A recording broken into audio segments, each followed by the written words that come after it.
Bonjour, je m'appelle Andrea, je suis la maman de deux petits garçons, Willan, que vous voyez là derrière moi, et Andy.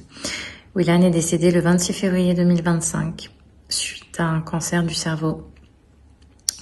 Ça a été 18 mois de lutte, de combat, d'angoisse, de stress, de tristesse, de peine, de tout.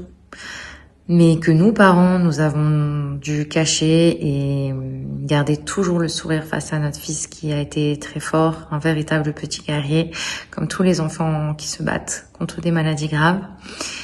Nous, parents aidants, nous avons réussi à tenir ce rôle, notamment grâce à nos proches, mais surtout grâce à l'association Léa, sur laquelle nous avons pu compter sur tous les plans administratifs, moral, psychologique. Et je les remercierai jamais assez d'avoir été là pendant le combat et d'être toujours là après la mort de Willan. Merci beaucoup.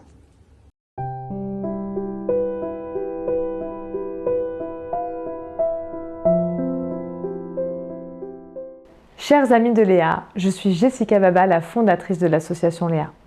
En 2012, j'ai mis au monde ma petite Léa, qui est née avec une malformation cardiaque.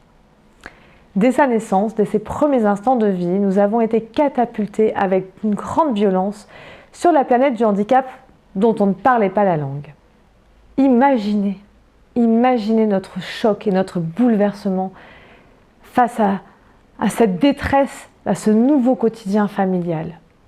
Ce quotidien qu'on ne souhaite à personne. Et pourtant, 11 millions d'aidants en France et aucun chiffre sur le nombre de familles d'enfants malades ou en situation de handicap. Et pourtant, on en connaît tous au moins un d'enfants et autant de parents qui sont anéantis par ce bouleversement. Cette souffrance, elle est invisible. J'ai créé Léa pour Géraldine, pour Tom, pour David, pour Andrea, pour Robin. Pour tous ces parents qui doivent quitter leur job et leurs habitudes et leur quotidien pour élever un enfant malade. Mais j'ai créé Léa pour ma fille, Léa, née prématurée à 5 mois de grossesse. J'ai bien connu ce désarroi. Quand moi aussi j'ai quitté mon job, j'ai dû faire un dossier MDPH. Lorsque j'ai dû acheter une poussette médicalisée, toujours ce dossier MDPH. Et lorsque Léa a été en âge de rentrer à l'école, encore ce fameux dossier. Alors ce dossier, c'est la clé du retour au travail du parent. C'est la clé de l'accès à la scolarité. C'est l'accès à des droits et à des aides pour l'enfant. Mais c'est d'abord, avant tout ça, 50 pages ou autant de photocopies où on doit justifier qu'on souhaite utiliser notre PCH plutôt que notre AEEH en tenant compte des règles de cumul avec la JPP, en n'oubliant pas d'ajouter un GVASCO et un WISC 5. Vous ne comprenez rien? Débrouillez-vous. Oui, débrouillez-vous. Ces dossiers, ce sont les pires ennemis des parents qui régulièrement finissent par baisser les bras. Ils s'isolent et ils s'enfoncent dans une précarité sociale et professionnelle sévère. Et je ne vous parle pas des délais pour obtenir ces aides. Le dernier dossier que nous avons fait pour notre fille Léa, nous avons reçu une réponse, c'était le 5 septembre 2015. Notre fille était décédée depuis 10 jours. Après la mort de ma fille, j'ai choisi de vivre. J'ai choisi d'être une mère porteuse d'espoir, mais de solutions concrètes. Grâce à Léa, on accompagne toutes ces familles, où qu'elles soient en France ou dans les dom-toms, qui ont un enfant malade ou en situation de handicap, entre 0 et 25 ans.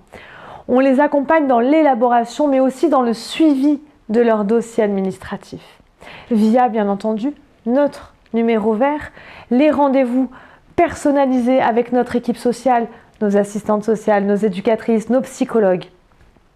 Nous leur offrons des outils sur mesure, des guides, un guide administratif, un livret sur le deuil, un dictionnaire des acronymes, très utile dans le handicap. En tout, il y en a 7. Tous gratuits et accessibles en version papier ou en version digitale, et ce depuis 2017.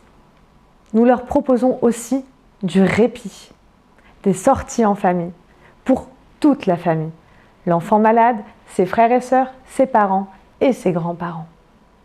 Lorsque l'enfant grandit ou lorsque l'enfant décède, les familles nous confient le matériel comme les transats de bain, les poussettes médicalisées, les déambulateurs, pour qu'on le reprête gratuitement, sans limitation de durée, à d'autres parents. C'est ce qu'on appelle le handiprêt.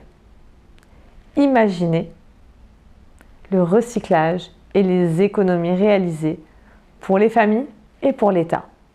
Léa, c'est donc aller plus loin, c'est évaluer les dysfonctionnements et trouver des solutions concrètes pour changer ou adapter les lois existantes. 11 jusqu'à présent, toutes votées à l'unanimité, dont la loi AJPP ou encore la loi Deuil.